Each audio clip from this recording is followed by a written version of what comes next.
Praise the Lord. जय मसीह की। प्रभु का अनुग्रह और परमेश्वर की शांति हम सब मसीही विश्वासियों के साथ हमेशा हमेशा होती रहे, प्रभु यीशु के सामर्थी और पवित्र नाम में आमीन।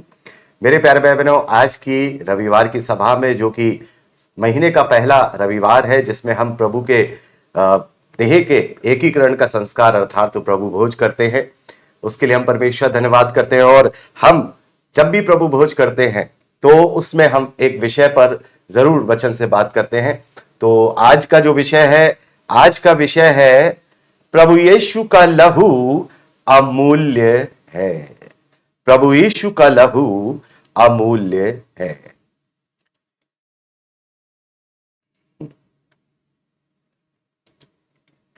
मेरे प्यारे भाई बहनों, कुछ समय पहले एक मैं मसीह गीत सुन रहा था और बहुत ही फेमस गीत है ये, जिसके बोल थे, तेरा लहू बड़ा कीमती है प्रभु। बड़ा अच्छा गाना है, तेरा लहू बड़ा कीमती है प्रभु। ठीक है, और गाया भी उस बच्चे ने बहुत अच्छा है। लेकिन प्रभु के लहू की कोई कीमत नहीं, वो कीमती नहीं है, वो कीमती नहीं है, वो अमूल्य है, बेशकीमत है और अनमोल है। उसका मोल पूरी दुनिया का, सृष्टि का, स्वर्ग का किसी वस्तु से कंपैरिजन नहीं। वो अनमोल है, वो बेशकीमत है, अमूल्य है, प्राइसलेस। मेरे प्यारे भाई बहनों, क्या हम जानते हैं, क्या हुआ, क्या हम जानते हैं कि लहू की योजना, बड़े ध्यान से, लहू की योजना ये कीमती नहीं, बेशकीमत, ये अमूल्य। क्या हम जानते हैं कि लहू की योजना पूरी सृष्टि को रचने से पहले बनाई गई थी?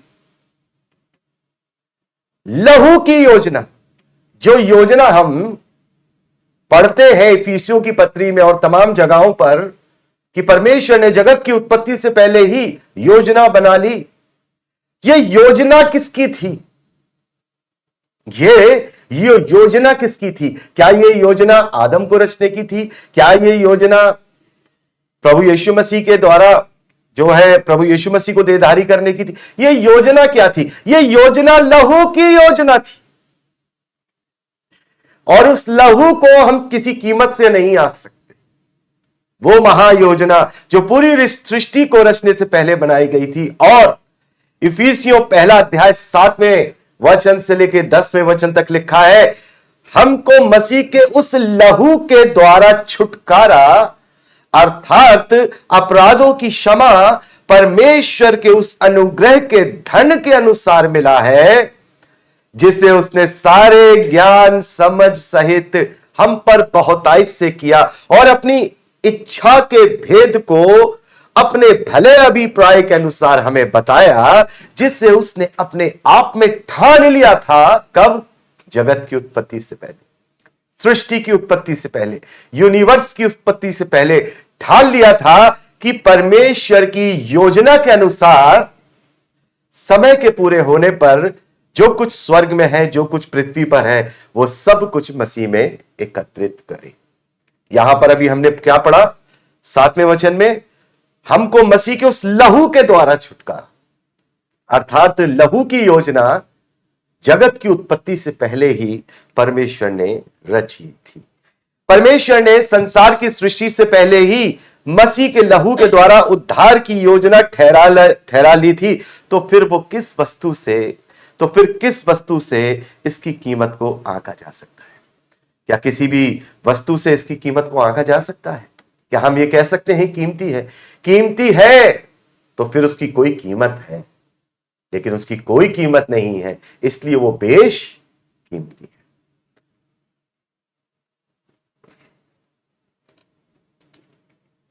मेरे प्यारे भाई बहनों, लहू की योजना को समझने के लिए हमें आदि से समझना होगा। आदि मतलब फ्रॉम द बिगिनिंग।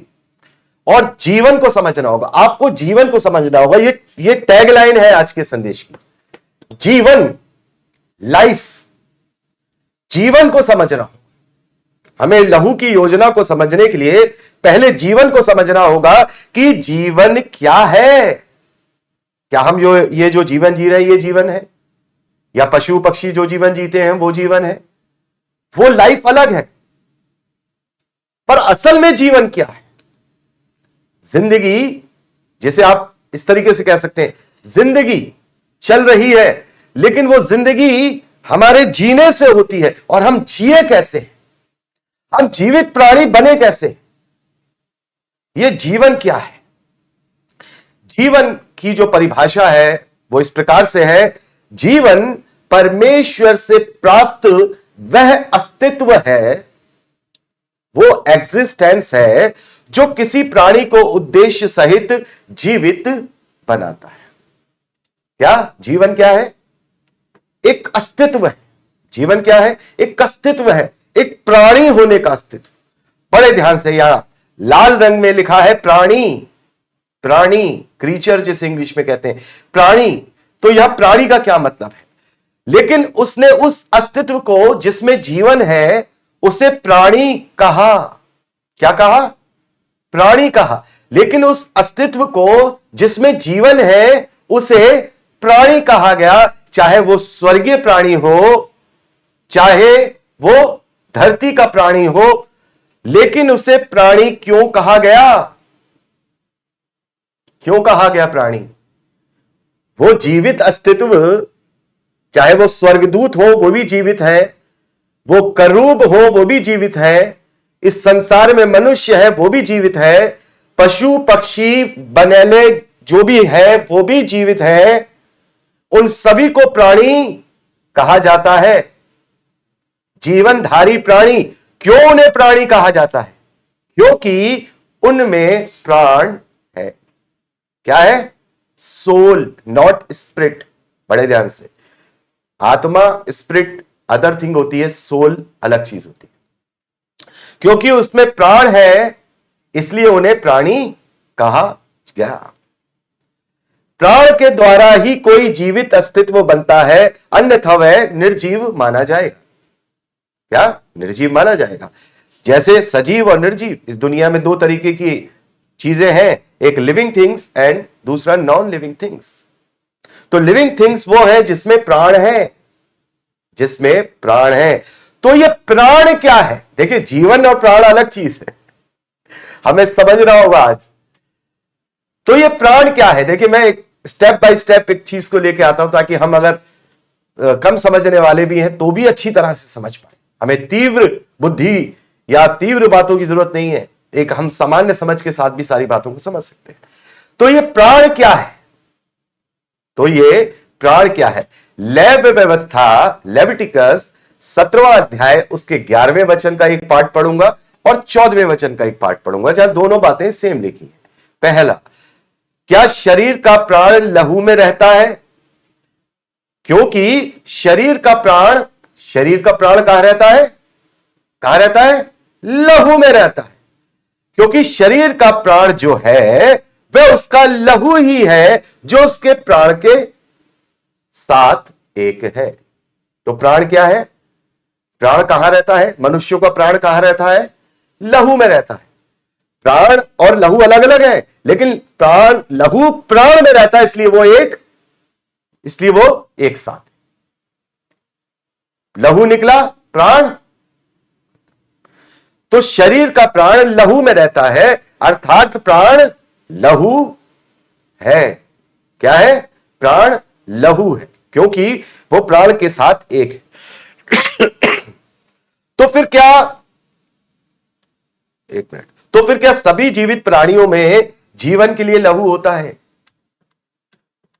बताओ, क्या सभी जीवित प्राणियों में उनके जीवन के लिए, उन्हें जीते रहने के लिए, क्या सभी में जीवन के लिए लहू होता है? सभी में होता है? होता है?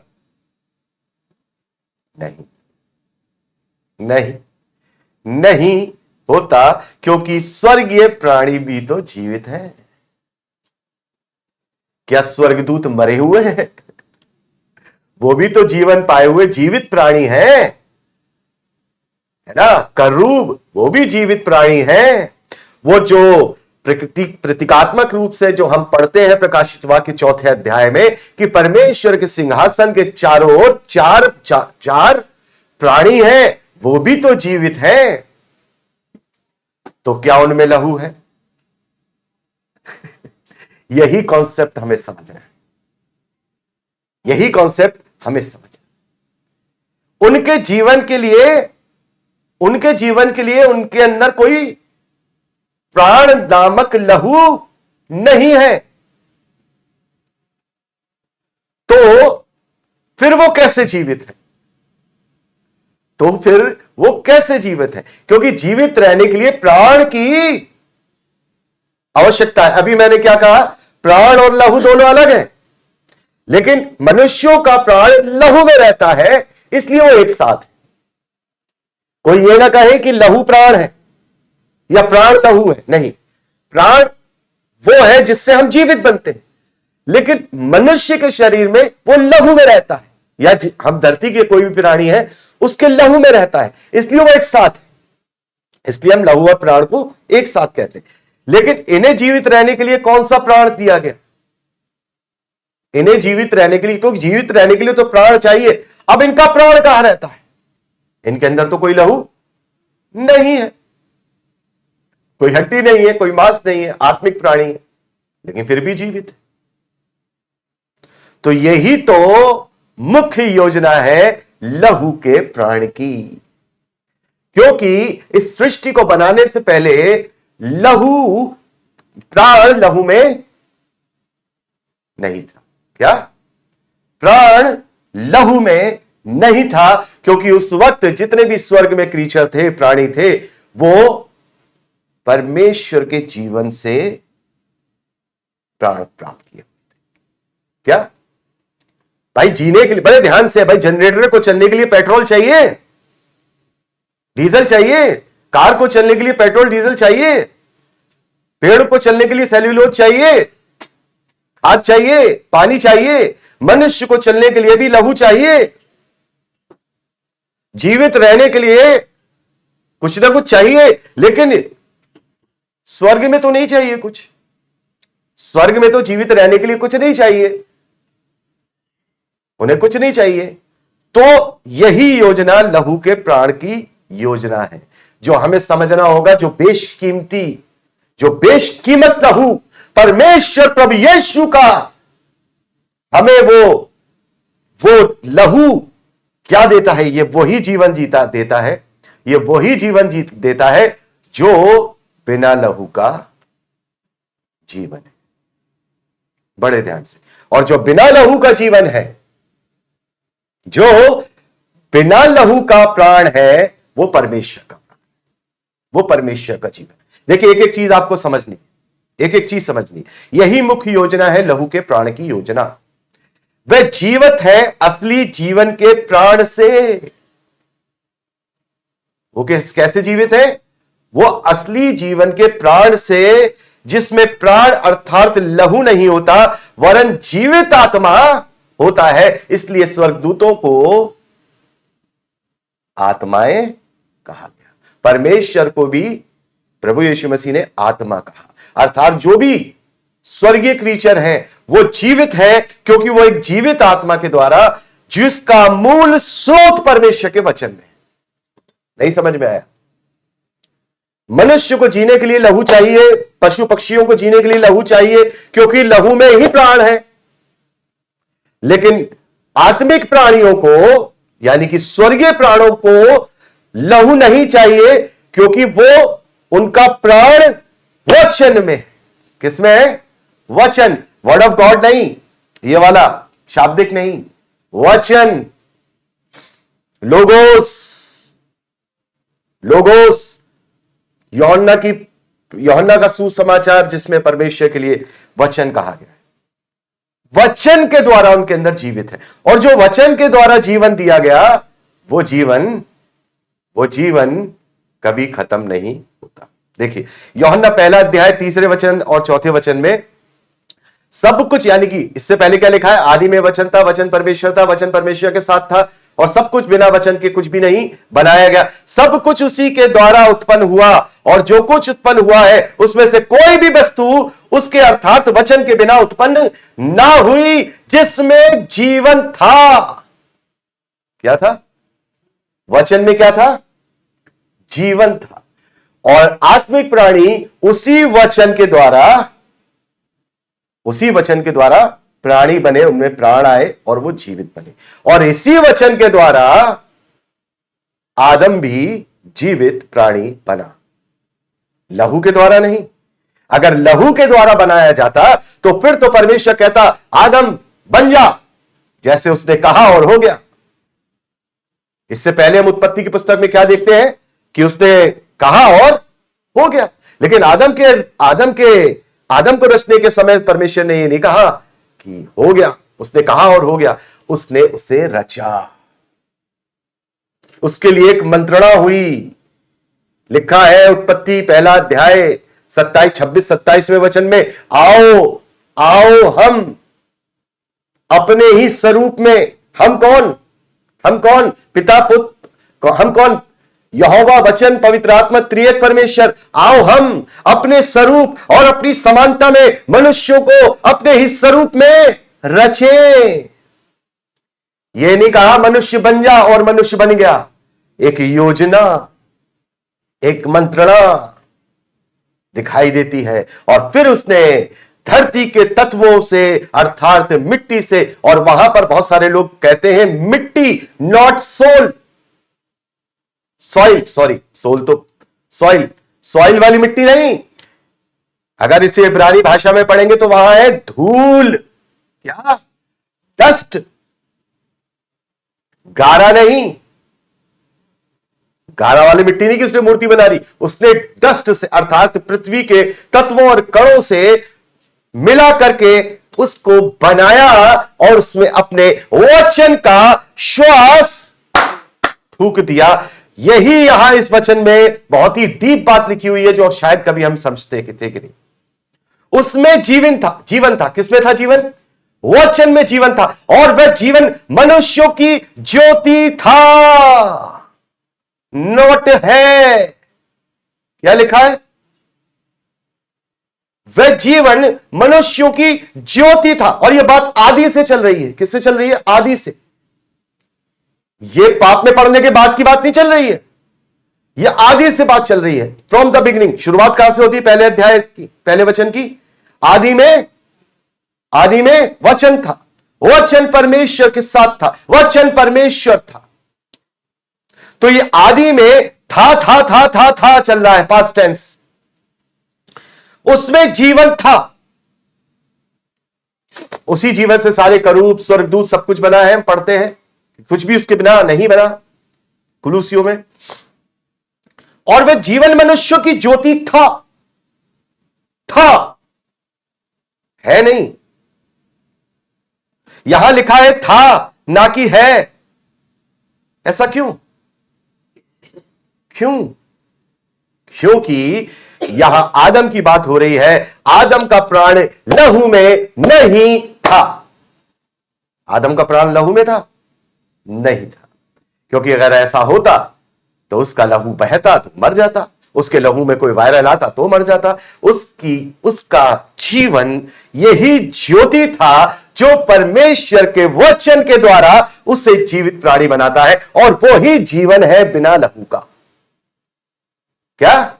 वही जीवन है बिना लहू के प्राण का। यह जीवन प्रभु यीशु में, यह जीवन परमेश्वर के वचन का ज्योति है। क्योंकि यहां आदम की बात हो रही है। आदम का प्राण लहू में नहीं था, वरन उस जीवन की श्वास में था जो उसे परमेश्वर से मिला था। और हर एक आत्मिक प्राणी को भी जीवन का मूल स्रोत, उसका प्राण कहां से आता है? वचन से आता है। यानी उसका पोषण, उसकी भरपूरी कहां से है? वचन से है। और उसी को इंडिकेशन के रूप में अदन के बगीचे में जीवन के वृक्ष के रूप में दर्शाया गया है। और यही जीवन का वृक्ष अनंत जीवन के प्रकाशित वाक्य 22वें अध्याय में प्रतीकात्मक रूप से दर्शाया गया है। वो जीवन हमारे बीच में होगा।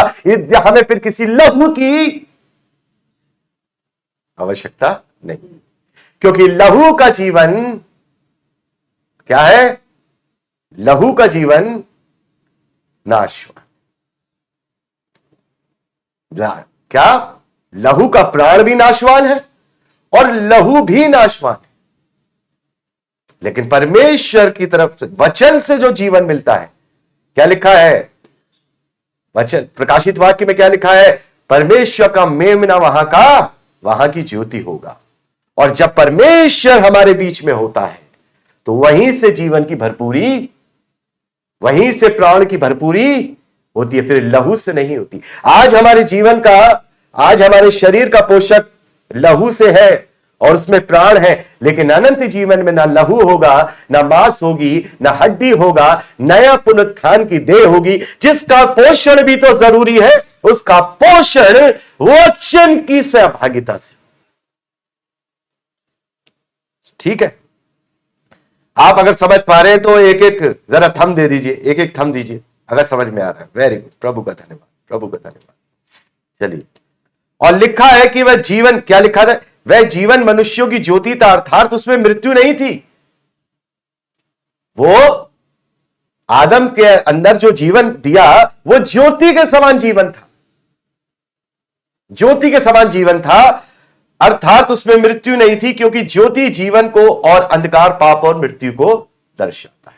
इसीलिए जब आदम ने पाप किया तो ज्योति हट गई, अंधकार छा गया और वो लहू का, प्राण का अधीन हो गया।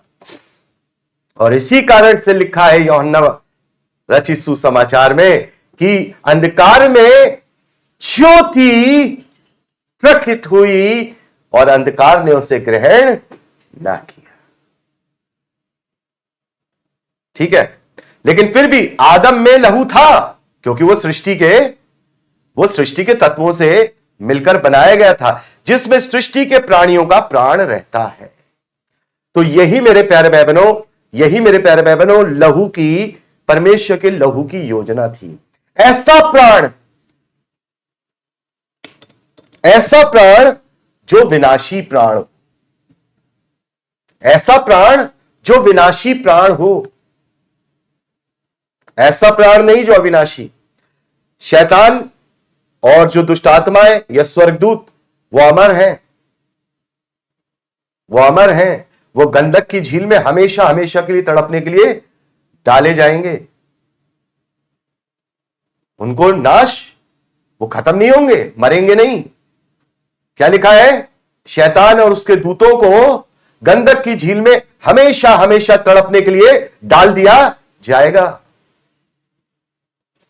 तो ये लहू की योजना यही थी, ये लहू की योजना एक प्राण के बदले एक प्राण को देने की थी, और आत्मिक प्राण का बदला आत्मिक प्राण से नहीं दिया जा सकता था। मान लीजिए अगर मनुष्य को परमेश्वर सृष्टि में नहीं रचता और लूसीफर की तरह ही एक आत्मिक प्राणी बना देता, बड़े ध्यान से, ये परमेश्वर की योजना देखिए कहां से, हमारी तो सोच में भी नहीं आ सकती ये चीज, लेकिन उसने हमें बुद्धि दी, हमें समझ में आता है क्या योजना है, क्या योजना है। लूसीफर ने पाप किया, कोई प्रायश्चित नहीं, कोई प्रायश्चित नहीं, सब कुछ बिखर गया परमेश्वर का। इफिसियों में क्या लिखा है? जो कुछ स्वर्ग में, जो कुछ पृथ्वी पे है, प्रभु के द्वारा समेटेगा वो।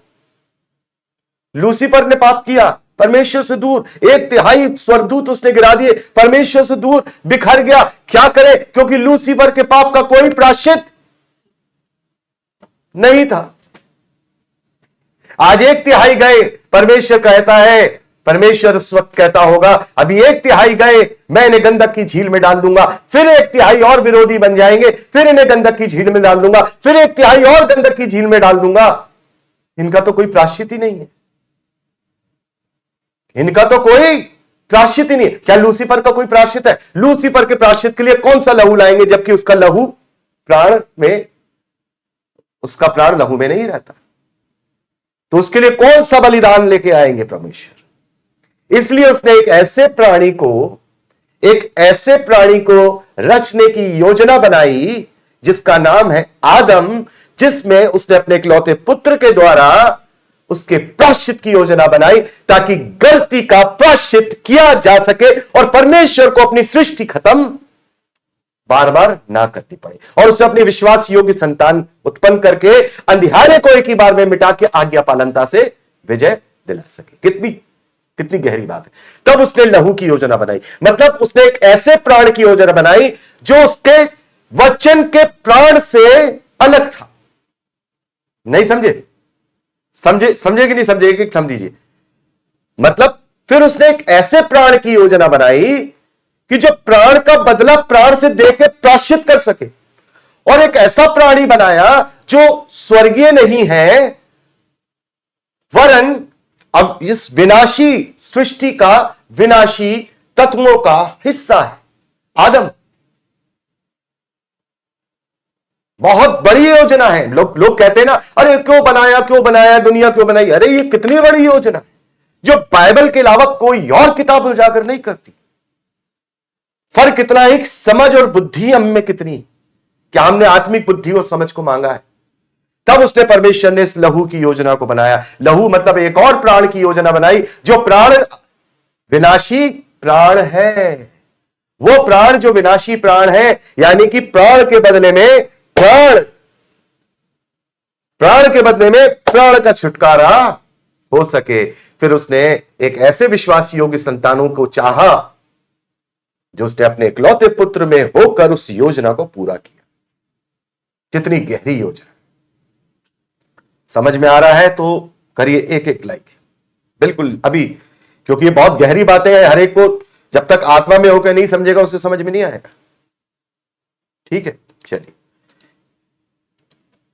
प्राण के बदले प्राण, अर्थात लहू के प्राण के बदले अनंत जीवन का प्राण, जिसका मूल स्रोत वचन है, अब पुत्र के रूप में जीवन देता है। अर्थात परमेश्वर ने एक ऐसी जाति को उत्पन्न किया, एक ऐसी सृष्टि को उत्पन्न किया आदम के रूप में कि वो ऐसा विश्वासी योग्य संतान उसमें से छाटेगा जो कभी भी उसके साथ विरोध नहीं करेगी, कभी भी।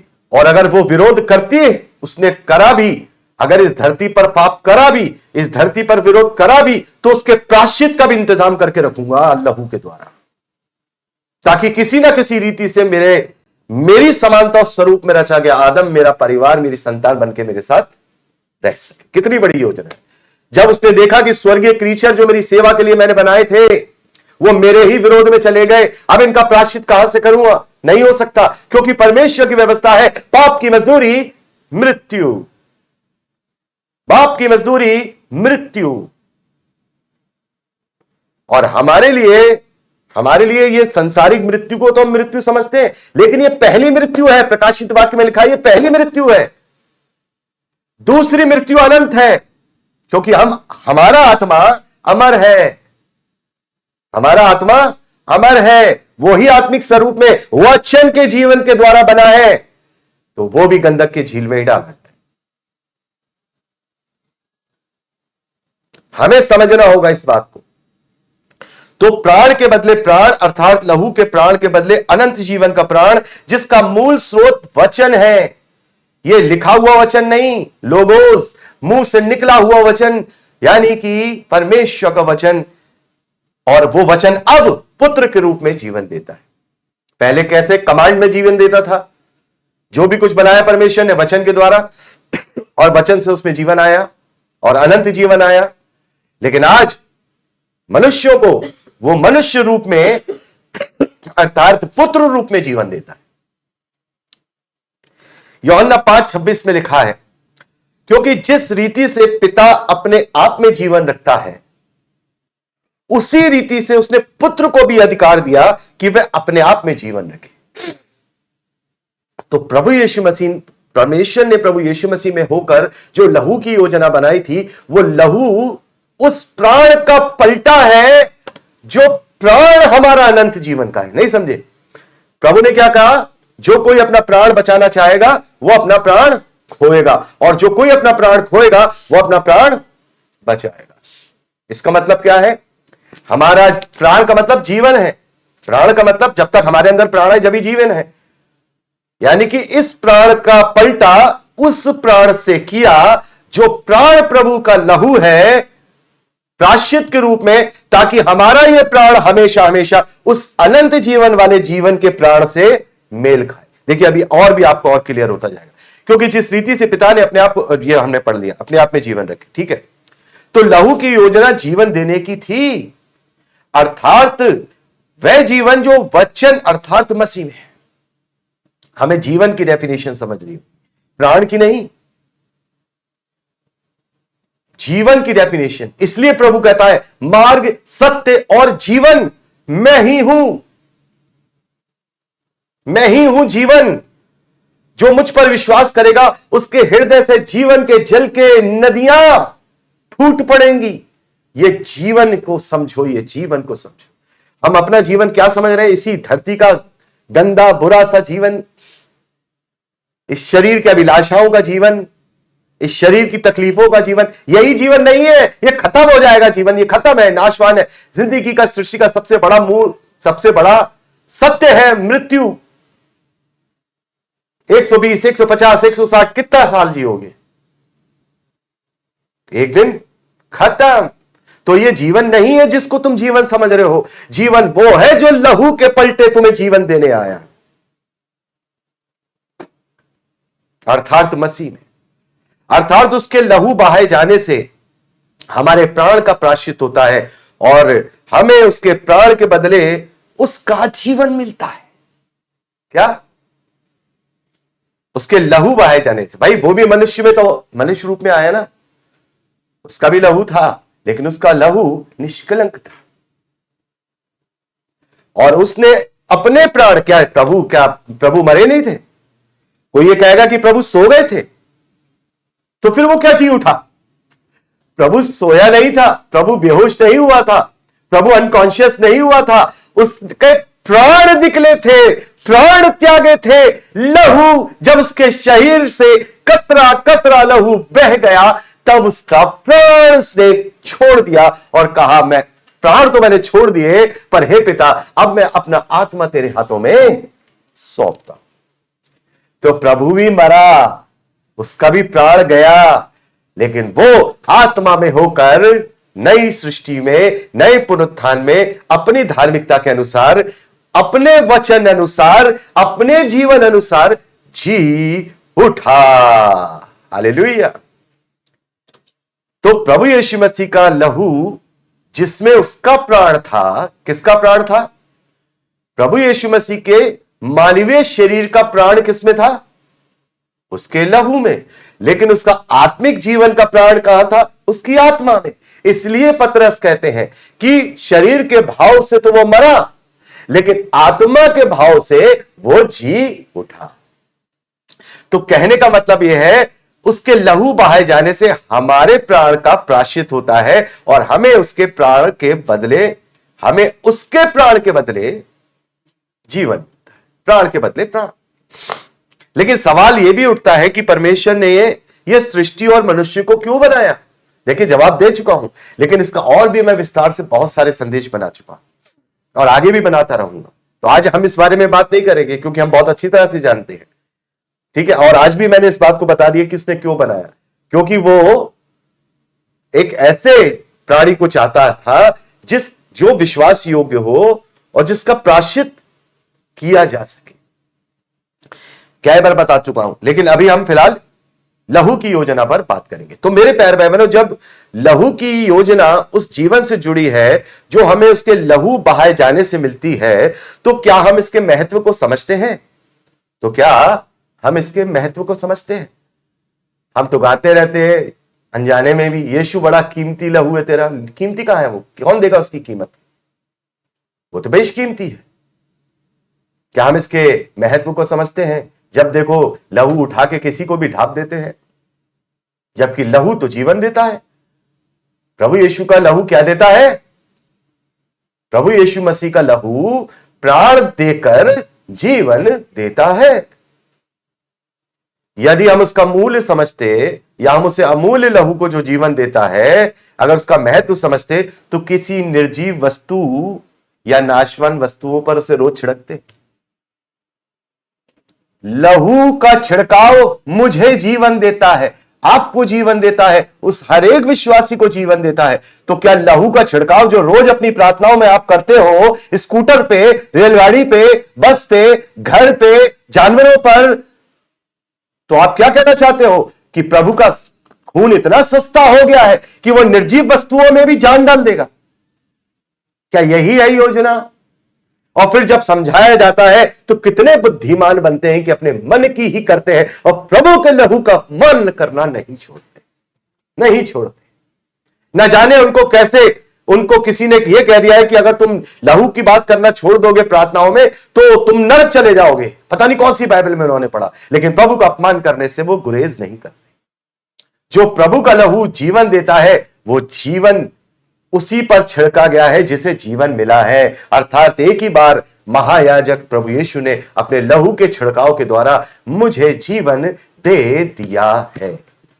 अब मैं उस अमूल्य लहू को किसी निर्जीव वस्तु पर छिड़क सकता नहीं, ना ही मेरा अधिकार है। तो आइए अब देखते हैं लहू की योजना कार्यकारी कैसे होती है, प्रभावी कैसे होती है, इंप्लीकेशन कैसे होता है।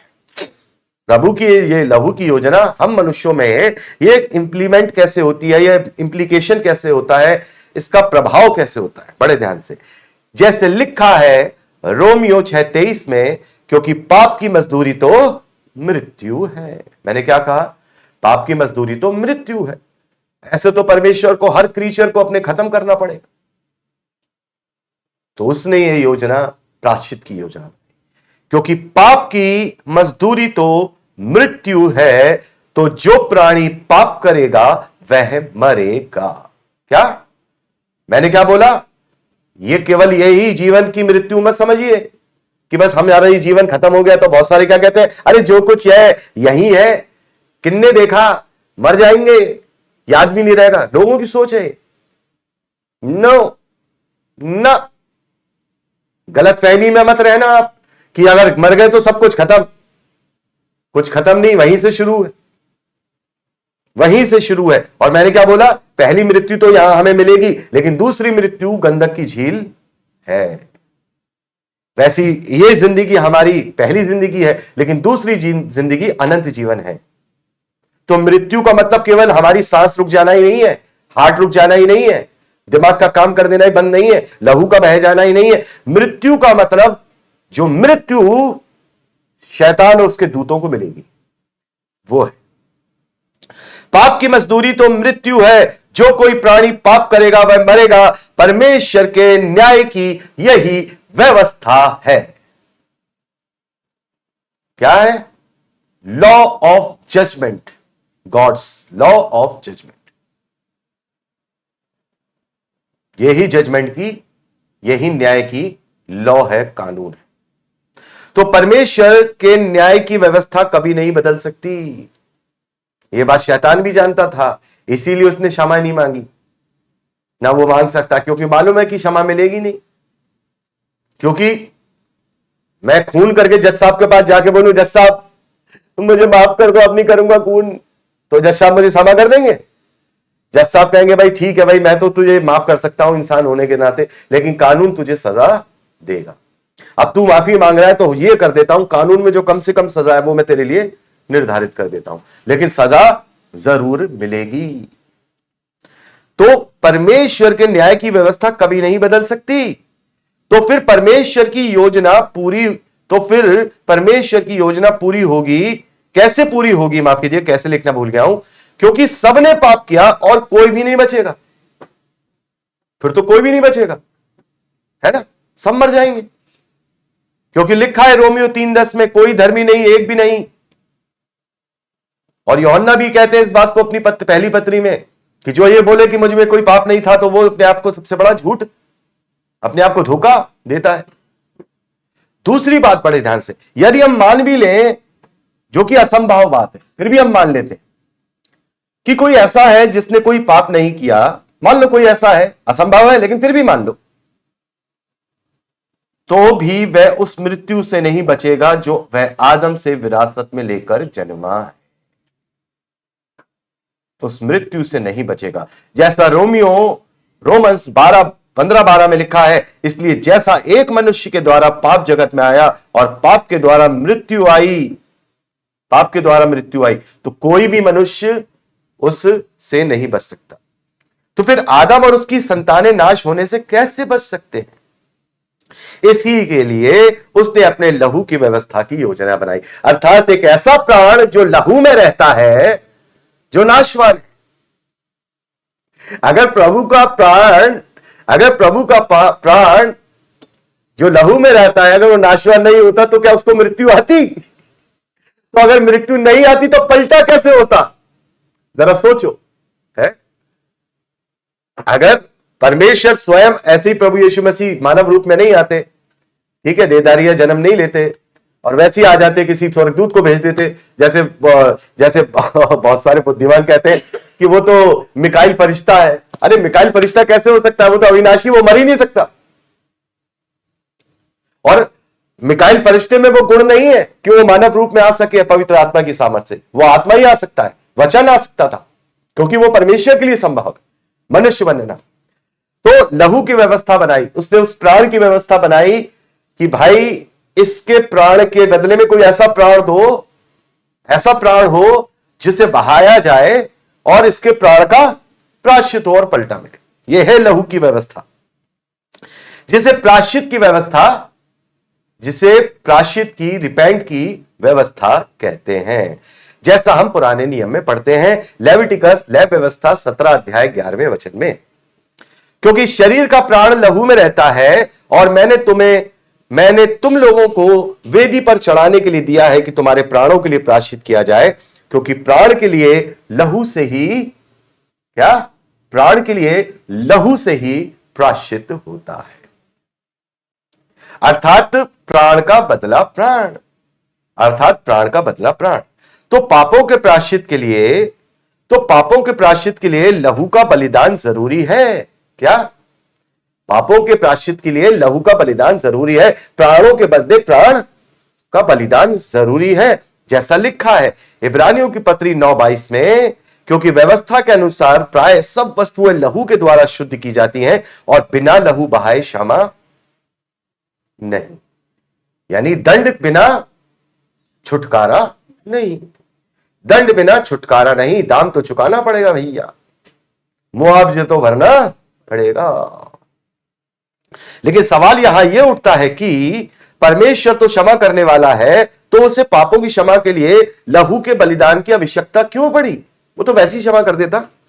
क्या वो हमें बिना लहू बहाए क्षमा नहीं कर सकता था? नहीं कर सकता था, क्योंकि यही परमेश्वर का न्याय की व्यवस्था है कि जो प्राणी पाप करे वह मरेगा। तो जब परमेश्वर ने कह दिया जो प्राणी पाप करे वो मरेगा, तो वो अपनी बात से कैसे पलट जाएगा? कैसे क्षमा कर देगा? कैसे क्षमा कर देगा? तो परमेश्वर तो सच्चा न्यायी है, वह अपनी व्यवस्था को कैसे बदल सकता है? जब इस दुनिया का जज अपनी मर्जी से न्याय नहीं कर सकता, वह उस कानून के अनुसार करेगा जो उसे दिया गया है। तो यहां तो खुद ही कानून परमेश्वर है, बनाया हुआ परमेश्वर का कानून, लॉ, शरीयत, व्यवस्था, अर्थात प्राण के बदले प्राण का प्रायश्चित होना ही है। लहू वह उस दंड का दाम है जो चुकाया गया है। प्रभु यीशु मसीह ने हमारे बदले में दंड नहीं बहुत सारे कहते हैं ना प्रभु ने हमारे बदले का दंड पा लिया है। दंड नहीं पाया, वो दंडित नहीं हुआ, वरन उसने अपने लहू का दाम चुकाया है। नहीं समझे? जैसे मान लीजिए कि जज बोलता है कि भाई 5 साल की सजा या 5 लाख का जुर्माना। अब बड़ा भाई आके बोलता है ठीक है भाई मैं 5 लाख रुपए भर देता हूं, तो इसका मतलब ये हो गया कि बड़े भाई ने जेल काटी? नहीं, प्रभु ने लहू बहाकर दंड नहीं पाया, क्योंकि परमेश्वर का पुत्र दंड पाने के लिए नहीं आया था। परमेश्वर का पुत्र धरती पर प्रायश्चित के लिए आया था, दाम चुकाने आया था, कीमत चुकाने आया था।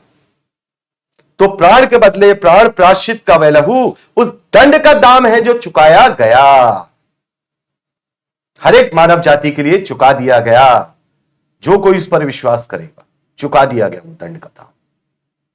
1 कुरिन्थियों 6:20 और उसके 23वें वचन में लिखा है, क्योंकि तुम दाम देकर मोल लिए गए हो, तुम दाम देकर मोल लिए गए हो। पतरस अपनी पत्री 1 अध्याय 18वें और 19वें वचन में कहते हैं, तुम्हारा छुटकारा किसी सोने चांदी रुपया पैसे नाशवान वस्तुओं के द्वारा नहीं हुआ है। तुम्हारा दाम किसी सोने चांदी से पे नहीं हुआ है, तुम्हारा दाम निष्कलंक, निर्दोष और निष्कलंक मेमने अर्थात मसीह के बहुमूल्य लहू के द्वारा हुआ है। प्रकाशित वाक्य में लिखा है कि उसने हर एक राज्य, कुल और भाषा में से परमेश्वर के लिए अपने लहू से मोल,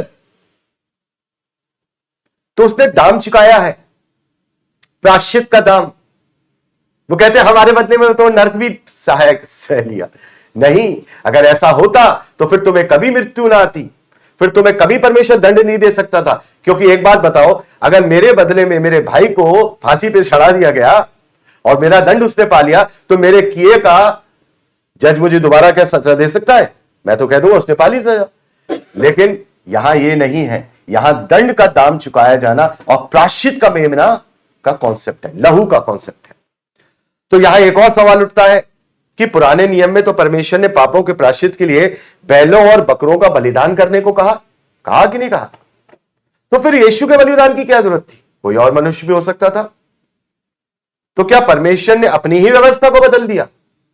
पहले तो वो पुराने नियम में कहता है बैलों, बकरों, कबूतरों का बलिदान करो, फिर वो यीशु के बलिदान की बात करता है। तो क्या उसने व्यवस्था को बदल दिया?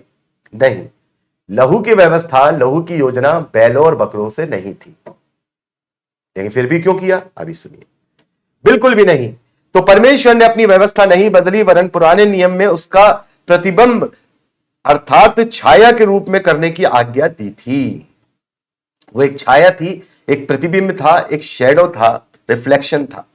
इब्रानियों 10:1 में लिखा है, क्योंकि व्यवस्था जिसमें आने वाली अच्छी अच्छी वस्तुओं का प्रतिबिंब है, उनका असली स्वरूप नहीं। इब्रानियों 8:5 में लिखा है, क्या लिखा है? पृथ्वी पर व्यवस्था के अनुसार भेंट चढ़ाने वाले तो हैं जो स्वर्ग में की वस्तुओं के प्रतिरूप और प्रतिबिंब की सेवा करते हैं। कुलूसियों 2:16-17 में लिखा है, इसलिए खाने पीने या पर्व या नए चांद या शब्द के विषय में तुम्हारा कोई फैसला ना करे, क्योंकि ये सब आने वाली बातों की छाया है, मूल वस्तुएं मसीह की।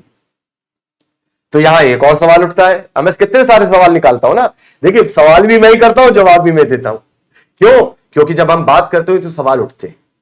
तो यहां एक और सवाल उठता है कि यदि यह सब बलिदान केवल छाया प्रतिबिंब था पुराने नियम में, तो फिर परमेश्वर ने लगभग 14.5 सालों तक पशु बलिदान क्यों होने दिया?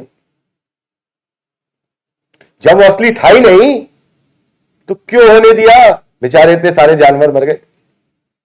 अरे प्रभु का था, प्रभु ने ले लिया, उसे छोड़ो। लेकिन हमें यह सोचना है कि क्षमा चाहूंगा, हमें सोचना है कि फिर उसने पशु बलिदान क्यों होने दिया? इसके पीछे आज 4 प्रमुख कारण जान लीजिए। 4 प्रमुख कारण। पहला, ताकि मनुष्य समझे कि पाप की मजदूरी मृत्यु है। क्या? मनुष्य समझे। क्योंकि जब भी कोई इजरायली पाप करता और वो पाप बलि चढ़ाता या सारी चीजें करता, तो वो देखता था कि एक निर्दोष पशु मर रहा है, अर्थात पाप का परिणाम मृत्यु से कम नहीं है। पाप का प्रायश्चित बिना लहू बहाए नहीं होता, यह समझ सके। इस प्रकार बलिदान पाप की गंभीरता को प्रतिदिन स्मरण कराते थे। यह पहला कारण था कि परमेश्वर ने पशु बलि होने दी। दूसरा, बहुत इंपॉर्टेंट, ताकि लोग मसीह के आने की प्रतीक्षा करें। जैसा कि गलातियों 3:24 में लिखा है, व्यवस्था हमारे लिए शिक्षक है, ट्यूटर है कि हमें मसीह तक पहुंचाए। बलिदान स्वयं असली नहीं थे, वह लोगों को मसीह के ओर ले जाने वाले शिक्षक थे, शिक्षा के रूप में थे। ठीक है। तीसरा, ताकि लहू की योजना का अर्थ इतिहास में प्रकट हो सके, मतलब पूर्व में भी जानकारी हो। मान लो कि कोई चीज जानी न तानी और करने लगे हम प्रचार, तो कोई मानेगा? अरे बिरिया के लोग तो मानने रहे थे, उन्होंने देखा पवित्र शास्त्र में ढूंढा कि हाँ भैया ये तो सब बातें ऐसी लिखी हैं, तब माना उन्होंने। ठीक है, क्षमा चाहूंगा, माइक ना फट गया हो कहीं। चलिए, तो इतिहास में वो प्रकट हो। यदि, बड़े ध्यान से, यदि मसीह सीधे बिना किसी पूर्व तैयारी के इतिहास में दर्ज भविष्यवाणियों के आते और क्रूस पर मर जाते, है ना, तो लोग कैसे समझते? खासतौर पे यहूदी तो समझते ही नहीं। फिर तो कहां से प्रूफ लाते? फिर लोग कैसे समझते कि उसका लहू क्यों बहाया गया, फिर लोग कैसे समझते कि उसकी मृत्यु जरूरी क्यों थी, फिर लोग कैसे समझते कि प्रायश्चित का मेमना क्या है, फिर लोग कैसे समझते कि असली परमेश्वर का मेमना कौन है, फिर लोग कैसे समझते कि महायाजकी कार्य क्या होता है, फिर लोग कैसे समझते कि पवित्र स्थान की वेदी क्यों समझते। अगर प्रभु इसकी आज्ञा नहीं देते इस्राएलियों को या किसी को भी नहीं देते तो कंपैरिजन कहां से होता। तो शिक्षा के लिए, हमें मसीह तक पहुंचने के लिए, सच्चाई जानने के लिए प्रभु ने, परमेश्वर यहोवा ने एक जाति को चुना 1450 साल तक, और वो क्या थी, हटीली जाति थी। फिर भी परमेश्वर उन्हें क्या करता रहा, सहन करता रहा। लिखा है व्यवस्था विवरण में कि तुम एक ऐसी हटीली जाति हो कि तुम्हारे कारण तुम्हारी कोई धार्मिकता नहीं है, वरन तुम्हारे पुरखों से, तुम्हारे बाप दादाओं से जो मैंने प्रतिज्ञा की है, इस कारण में तुम्हारे साथ। तो पुरानी वाचा ने इन सभी बातों के प्रतीक और बातों में उसका प्रतीक और शिक्षा थी जो पहले से तैयार की गई थी। अर्थात बलिदान की व्यवस्था एक जीवित भविष्यवाणी है, लिविंग प्रोफेसी थी, जो करके बार बार। और इसकी शुरुआत कहां से हुई, अब्राहम के समय से, इसहाक का बलिदान कि जब परमेश्वर ने कहा उससे, तो एक लिविंग प्रोफेसी थी। इसहाक को परमेश्वर ने बचा लिया, वहां एक मेमना रख दिया, लेकिन ये वहां पे प्रोफेसी कर दी, लिविंग प्रोफेसी कर दी, क्या कि तेरा मैंने बचा लिया, अपना दे दूंगा। ठीक है। चौथा, बड़े ध्यान से, चौथा ये था ताकि परमेश्वर की योजना समय के साथ प्रकट हो, समय के साथ प्रकट हो, जो समय है उसका। इब्रानियों 9:24-26 में लिखा, 9:24 से 26 लिखा है, क्योंकि मसीह ने उस हाथ के बनाए हुए पवित्र स्थान में, जो सच्चे स्थान का नमूना है, प्रवेश नहीं किया, पर स्वर्ग में ही प्रवेश किया, ताकि हमारे लिए अब परमेश्वर के सामने दिखाई दे। ये नहीं कि वो अपने आप को बार बार चढ़ाए, जैसा कि महायाजक प्रतिवर्ष दूसरे का लहू लिए पवित्र स्थान में प्रवेश किया करते थे। नहीं तो जगत की उत्पत्ति से लेकर उसे बार बार दुख उठाना पड़ता। ये रेड में ध्यान से। पर अब युग के अंत में वह एक बार प्रकट हुआ है, ताकि अपने एक ही बलिदान के द्वारा पाप को दूर करे।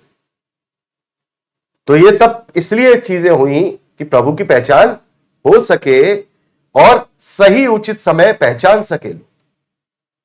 तो यहां एक और सवाल उठता है कितने सवाल है देखिए। तो यहां एक और सवाल उठता है कि यदि पशु बलिदान पर्याप्त नहीं तो फिर यीशु ही क्यों? कोई और मनुष्य क्यों नहीं? क्यों वचन को देह में आना पड़ा? क्यों यीशु ही क्यों? क्योंकि कोई भी निष्कलंक नहीं, सभी में मृत्यु का कलंक है। कोई भी निष्कलंक नहीं, क्योंकि सभी में मृत्यु का कलंक है। और स्वर्गदूत इसलिए नहीं, क्योंकि उनमें लहू काला प्राण नहीं। तो मरेंगे कैसे? वो क्रूस में कैसे मरेगा? क्योंकि वो तो एक देह में है, वो प्राणी है, और एक प्राणी दूसरे प्राणी का रूप नहीं धर सकता। अगर वो धर भी लेगा, जैसे बहुत सारे इंसान बन के आते भी थे स्वर्गदूत, इसका मतलब ये नहीं होगा कि वो इंसान का लहू उसके अंदर आ जाएगा। अविनाशी तो तब भी वो रहेगा। तो स्वर्गदूत कर नहीं सकते थे, मनुष्य कर नहीं सकते थे, तो उसको एक ऐसा मनुष्य, एक दूसरा आदम बनाने की उसकी योजना थी, जिसके लहू में प्राण हो, लेकिन वो लहू का प्राण निष्कलंक हो, यानी कि मृत्यु की विरासत ना। ठीक है। योएल 3 अध्याय 21वें वचन में प्रभु के लिए भविष्यवाणी की गई, क्योंकि उनका खून जो अब तक मैंने पवित्र नहीं ठहराया था, उसे अब पवित्र ठहराऊंगा, और वो है प्रभु यीशु मसीह का बेशकीमत लहू। यूहन्ना 1 अध्याय 29वें वचन में यूहन्ना बपतिस्मा देने वाला ये गवाही देता है, दूसरे दिन उसने यीशु को अपनी ओर आते देखकर कहा, देखो ये परमेश्वर का मेमना जो जगत के पाप उठा ले जाता है। तो यीशु के लहू बहाए जाने से विश्वासियों को पापों से क्षमा, छुटकारा और जीवन मिला है। लेकिन कैसे मिला है? रोमियो 5वां अध्याय 17वें और 21वें वचन के अनुसार, क्योंकि जब एक मनुष्य आदम के अपराध के कारण मृत्यु ने उस एक के द्वारा सब मनुष्यों पर राज्य किया, जो तो जो लोग अनुग्रह और धर्म रूपी वरदान को बहुतायत से पाते हैं, वे एक मनुष्य अर्थात अंतिम और दूसरे आदम प्रभु यीशु के अर्थात यीशु मसीह के द्वारा अवश्य ही अनंत जीवन में राज्य करें। इसलिए जैसा एक अपराध सब मनुष्यों के लिए दंड की आज्ञा का कारण हुआ, वैसा एक धार्मिकता का काम भी सब मनुष्यों के लिए जीवन के लिए धर्मी ठहराए जाने का कारण। जीवन के लिए, बार बार जीवन की बात आती है, ठीक है। क्योंकि जैसे एक मनुष्य की आज्ञा न मानने से बहुत सारे लोग पापी ठहरे, वैसे एक मनुष्य अर्थात प्रभु यीशु मसीह की आज्ञा मानने से बहुत से लोग धर्मी ठहरेंगे। पहला कुरिन्थियों 15वां अध्याय 45वें वचन में लिखा है, ऐसा ही लिखा भी है, प्रथम मनुष्य अर्थात आदम जीवित प्राणी, क्या लिखा है? जीवित प्राणी अर्थात लहू के प्राण से बना, और अंतिम आदम अर्थात प्रभु यीशु मसीह जीवनदायक आत्मा बना। जीवनदायक आत्मा अर्थात आत्मा के असली जीवन के प्राण से, ठीक है। तो मेरे प्यारे भाई बहनों, यीशु का लहू कीमती ही नहीं बेशकीमती है, अर्थात उसका कोई मूल्य नहीं, वह अमूल्य है, अनमोल है, क्योंकि यीशु का लहू सृष्टि से भी पहले की योजना है, अर्थात जीवन की योजना, जो प्राण के समान हमारे लहू में नहीं वरन जीवनदायक आत्मा अर्थात प्रभु यीशु मसीह के लहू के द्वारा मिलता है। तो मेरे प्यारे भाई बहनों, अब समय है कि हम प्रभु भोज के संस्कार में जाएंगे। तो YouTube की रिकॉर्डिंग हम यही बंद करते हैं। तो प्रभु का अनुग्रह और परमेश्वर की शांति हम सभी पर सदा होती रहे, प्रभु यीशु के नाम में, आमीन। Praise the Lord. जय मसीह की। खुश रहिए, सुरक्षित रहिए और प्रभु यीशु मसीह में लिपटे रहिए।